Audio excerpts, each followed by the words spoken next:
S yes yes finally world record ಮುರಿದ್ಬಿಟ್ರಿ. ಇಷ್ಟು ಥಂಡಿ ಐತಿ ಆದರೂ ಮೌಂಟ್ ಎವರೆಸ್ಟ್ ಮೇಲೆ ಹೋಗಿ 24 hours ಇದ್ದ ಒಂದು ವರ್ಲ್ಡ್ ರೆಕಾರ್ಡ್ ಮುರಿದ್ಬಿಟ್ರೆ, ಈ ಥರ ಒಂದು ವರ್ಲ್ಡ್ ರೆಕಾರ್ಡ್ ಮುರಿಯಕ್ಕೆ ಹೋಗಿ ಎಷ್ಟೋ ಜನ ಅಲ್ಲೇ ಸತ್ತ ಅವ್ರ ಬಾಡಿನೂ ಸಿಗ್ಲಾರ್ದ ಅಲ್ಲೇ ಎಲ್ಲ ಕೊಳತು ಹೋಗ್ಯಾವು.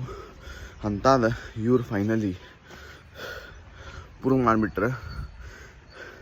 ಇಷ್ಟು ಥಂಡಿಗೆ ನಾವು ಇಲ್ಲೇ ನಮ್ಮ ಊರೊಳಗೆ ನಾವು ನಮ್ಗೆ ಇರೋಕ್ಕಾಗವಲ್ದು, ಅಂಥದ್ರಾಗ Mount Everest this is not a like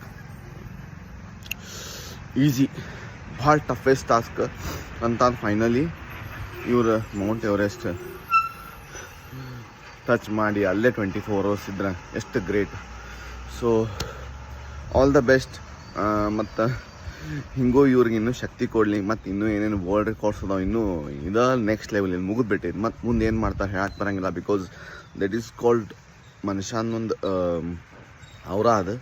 so finally hats off and like share follow ಮಾಡೋದು ಮರಿಬೇಡ್ರಿ. Thank you so much. Bye, take care, love you. Finally ನಾ ಏನು ಹೇಳೋದಂದ್ರೆ, ಜೈ ಹಿಂದ್, ಬೋಲೋ ಭಾರತ್ ಮಾತಾ ಕಿ ಜೈ.